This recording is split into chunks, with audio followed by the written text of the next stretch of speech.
Mais Dieu lui dit, insensé, cette nuit même, ton âme te sera redemandée, et ce que tu as préparé, à qui cela sera-t-il ? Luc chapitre 12, verset 20.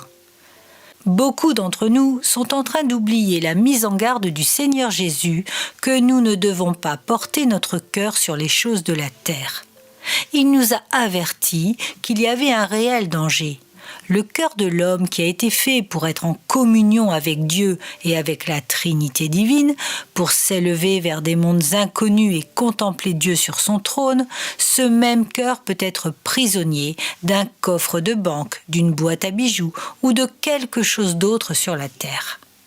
Jésus a donné l'exemple d'un fermier stupide qui avait amassé de grandes quantités de blé, disant naïvement à son âme de se reposer, car il possédait de nombreux greniers et des céréales en quantité.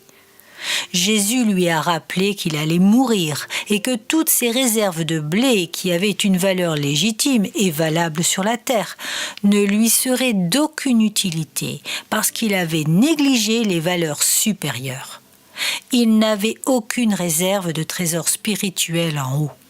Si nous sommes sages, nous transformerons n'importe quelle unité de bien ou de richesse en unité supérieure et ferons de même avec nos talents, nos dons, nos aptitudes, notre énergie intellectuelle, physique et nerveuse.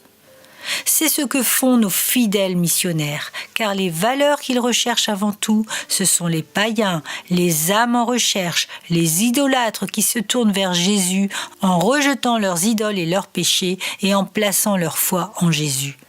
Ils le font le visage radieux, la mine réjouie, en célébrant l'Évangile et en entrant au ciel l'un après l'autre. Ce sont là les vraies valeurs, les richesses de l'être humain transformées, changées et purifiées par la grâce de Dieu.